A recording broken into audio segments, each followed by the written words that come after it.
Bank की परीक्षा देने के लिए मैं गया था। एसबीआई बैंक की परीक्षा थी, जोधपुर सेंटर आया था। और आदर्श विद्या मंदिर जोधपुर में 3-4 एक है। अब सेंटर आया, मैं बड़ा आश्वस्त था कि मैं पहुंच जाऊंगा। मैंने टेम्पो वाले को कहा कि भाई इस सेंटर पे ले जाना है। टेम्पो वाला मुझे लेके वो सेंटर पे गया और मैंने वहाँ सेंटर का नाम देखा, वो ठीक ठीक मिल रहा था, मैं वहाँ खड़ा रहा। जैसी एग्जाम बच्चों को एंट्री देनी शुरू करी और मैंने मेरे रोल नंबर मैच किए तो मिल ही नहीं रहे। तो मैंने वापस देखा, उनको पूछा वहाँ पे, तो उन्होंने कहा ये सेंटर यहाँ नहीं है, ये सेंटर वहाँ है। अब टेम्पो वाले ने कहा भाई यहाँ वहाँ जाने में मेरे को आधा घंटा लगेगा, सिटी का ट्रैफिक भी होता है। और मेरा क्या, वो परीक्षा मिस हो गई क्योंकि 15-20 मिनट बाद एंट्री देती नहीं और मैं लेट हो गया और वो परीक्षा मिस हो गई थी। ये बहुत 2009-10 की बात है।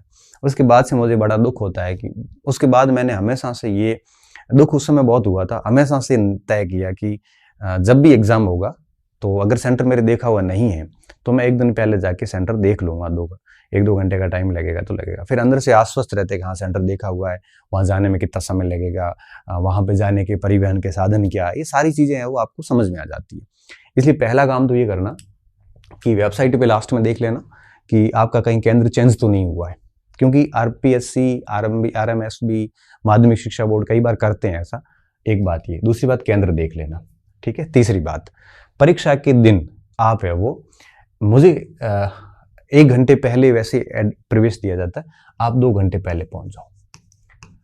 2 घंटे पहले क्यों, फिर चिल्लाओगे, रोओगे। मैं देखता हूँ कई बार गेट के आसपास फिर लड़के लड़कियां रोते हैं कि हमें एंट्री करवा दो, हम 5 मिनट लेट आए, फिर पत्रकार आते हैं। कुछ फायदा नहीं है, क्यों आपका दिमाग खराब कर रहे हो आप। इससे अच्छा है कि 2 घंटे पहले ही सेंटर के गेट पे जाके पहुंच जाओ, वहाँ एंट्री देते एंटर कर जाओ। फालतू माथापच्ची क्यों होगी, कुछ होगी कि नहीं। अच्छा, 2 घंटे पूर्व में आप वहां पहुंच जाइए और वहां जब पहुंचते हो उससे पूर्व में आप है वो जो भी जरूरी कागजात हैं, जरूरी कागजात क्या, प्रवेश पत्र है, फोटो आईडी कार्ड है, इसके साथ में 1-2 फोटो भी साथ में ले लो, एक खाली पेज भी साथ में ले लो, क्या पता वहाँ कुछ एप्लीकेशन लिखनी पड़े। ऐसे सारे जरूरी कागजात, पेन वगैरह, ये सारी चीजें पैक करके रात को ही रख लो जहां भी रुके हो वहां पे टेबल पे, ताकि क्या है कि सुबह जल्दबाजी नहीं होगी। परीक्षा की जो रात होती है पहले वाली, उस रात में एक पर्स ले लो, आता है ना प्लास्टिक का, उसमें वो सारी चीजें नोट करके एक एक उसमें डाल दो। इंस्ट्रक्शंस पास में रखिए, इंस्ट्रक्शन को देखते जाइए और करते जाइए, भाई ये करना है, ये करना है, और कौन कैसी ड्रेस पहननी, क्या करना, सारे इंस्ट्रक्शंस पढ़ते जाइए और उस अकॉर्डिंग अपने आप को परीक्षा, जैसे 27 को परीक्षा, 26 की रात को तैयार कर लीजिए, ठीक है। और फिर इस हिसाब से सेंटर के लिए रवाना हो जाए कि आप गेट प्रवेश से 2 घंटे पहले वहां पहुंच जाए। 1 घंटे पहले तो वैसे एंट्री करनी, 1 घंटे पहले वहां पहुंच जाओ। 1 घंटे पहले क्यों, क्योंकि कई बार ट्रैफिक जाम हो जाता है, कई बार टेम्पो खराब हो जाता है, कई बार कोई और सर्कमस्टेंसेज आ जाते हैं। तो बेहतर ये होगा कि आप सारे कागजात, पेन, प्रवेश पत्र, सारी चीजें लेके जाएं।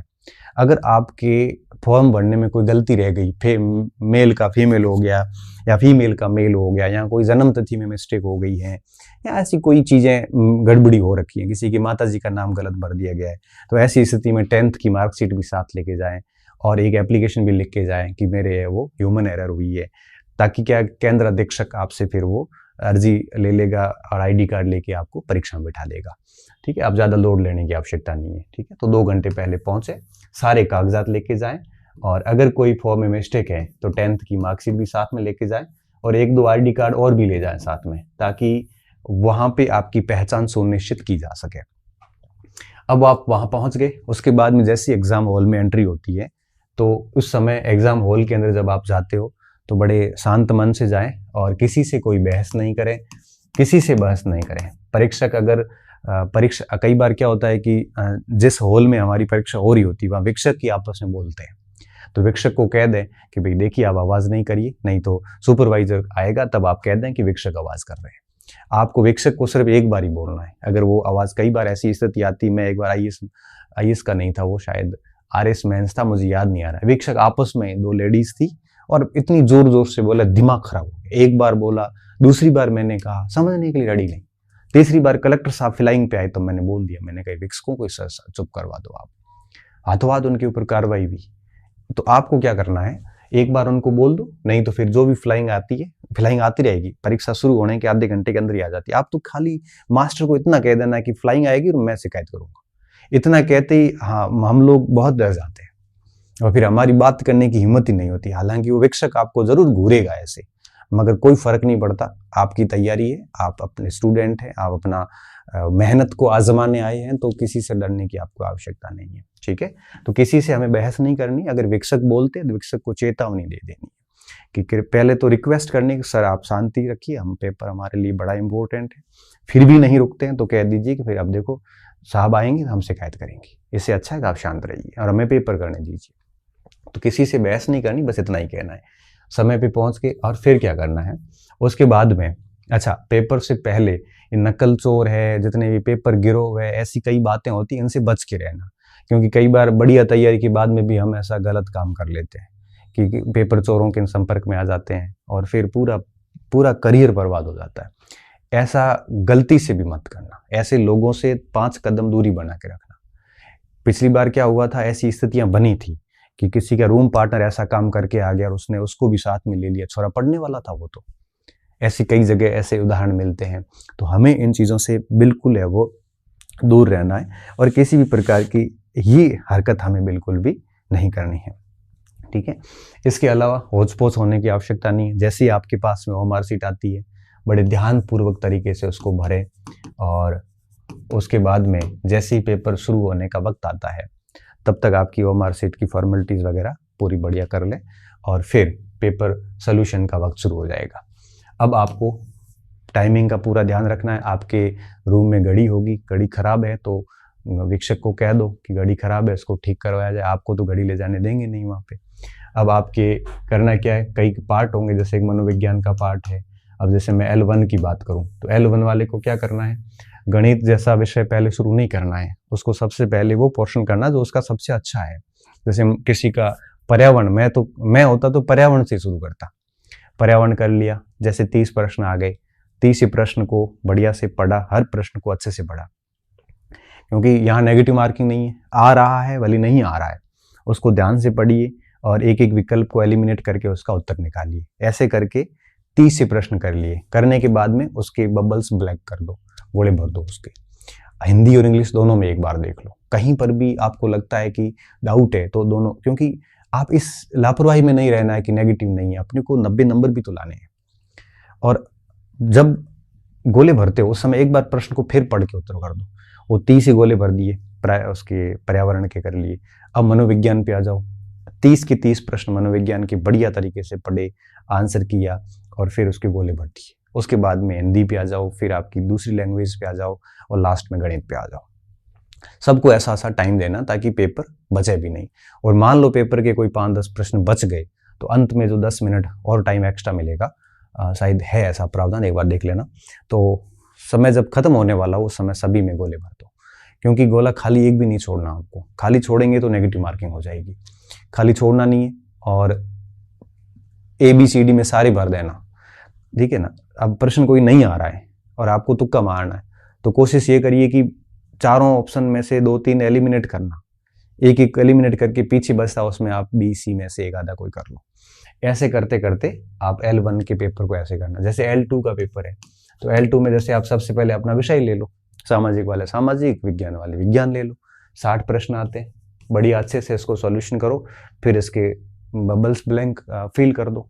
उसके बाद में भाषा कर लो या मनोविज्ञान कर लो, फिर भाषा कर लो। तो इस हिसाब से चलिए, ताकि क्या होता है, मनोविज्ञान आप गणित से पहले भी कर सकते हैं, सबसे सेकंड लास्ट, क्योंकि मनोविज्ञान बहुत सोचने का विषय होता है। और परीक्षा का 1-1.5 घंटा जो होता है ना स्टार्टिंग का, वहाँ ज़्यादा दिमाग सोचने योग्य होता नहीं है, अभ्यस्त नहीं होता। 1-1.5 घंटे के बाद दिमाग बहुत तेज काम करना शुरू करता है। फिर आप मनोविज्ञान और गणित जैसे विषय सबसे लास्ट में करना। गणित सबसे लास्ट में, मनोविज्ञान उससे थोड़ा पहले, और उससे पहले है वो बाकी वाले सब्जेक्ट कर लो। परीक्षा में हमेशा आसान से कठिनता की ओर जाते हैं। जो अब हर व्यक्ति का आसान सब्जेक्ट अलग होता है, हर व्यक्ति का कठिन पोर्शन अलग होता है। मुझे लगता है कि गणित जैसे विषय पे हमें शुरुआत नहीं करनी चाहिए, क्योंकि वहाँ पे कई बार कुछ प्रश्न में हम फंस जाते हैं। अब वहाँ पे हम जिद करके बैठ जाते हैं कि नहीं अब तो उसको मैं करूंगा ही करूंगा, और जिद के चक्कर में क्या होता है, वो प्रश्न तो होता नहीं है। मान लो हो भी गया तो 10-15 मिनट खा जाएगा, तो पीछे पेपर छूट जाता है, मिसमैनेजमेंट हो जाता है। परीक्षा में बिल्कुल भी आपको जिद नहीं करनी है। कोई प्रश्न नहीं आ रहा है तो छोड़िए, सारे प्रश्न तो ऐसे है नहीं, जिद करने से क्या होगा, जिद करने से होगा कि कई बार गणित में जिद ज्यादा होती है। कई बार मेरे को गणित अच्छी आती, फिर ये छूट कैसे रहा है, और वो उस प्रश्न को लेके पूरे सूत्र गणित लगा लेता है। बेहतर ये है गणित को सबसे लास्ट में करो, और ऐसे कोई प्रश्न है तो उसको आप छोड़ दो, बाद में कर लेना। जिद नहीं करनी हमें, क्योंकि हमारे सामने 150 सवाल है और हमें नंबर लाने 90, तो क्यों 60 सारे सवाल तो ऐसे जिद वाले हैं नहीं, ऐसे सवाल होते हैं 5 से 10। इससे बेहतर ये होता है कि आप एक एक प्रश्न पे जान लगाइए। मैं आपको बहुत विश्वास के साथ कहता हूँ कि 2.5 घंटे का जो समय है आपके पास में, उन 2.5 घंटे तक 150 से प्रश्न आपने ठीक से पढ़ लिए, कहीं लापरवाही नहीं करी, चाहे सरल प्रश्न हो, न कठिन प्रश्न पे घबराए, न सरल प्रश्नों पे लापरवाही करी। आपने अगर 2.5 घंटे पूरा जान लगा के रखी हर एक प्रश्न के ऊपर, और पूरे 150 प्रश्न अच्छे से करके आपने अगर बबल्स ब्लैंक कर दिए, तो आपको 90 नंबर से कोई रोक नहीं सकता। ठीक है ना। इस चीज का विशेष तौर पे आपको ध्यान रखना है, क्योंकि हर प्रश्न को बहुत गंभीरता से पढ़ना है। हमें अधिक से अधिक नंबर लाने की कोशिश करनी है। हमें ऐसा नहीं है कि 90 पे रुकना है, नहीं, अधिक से अधिक लाइन। 130 आने से क्या नुकसान है, कॉन्फिडेंस तो बिल्ड होगा कम से कम।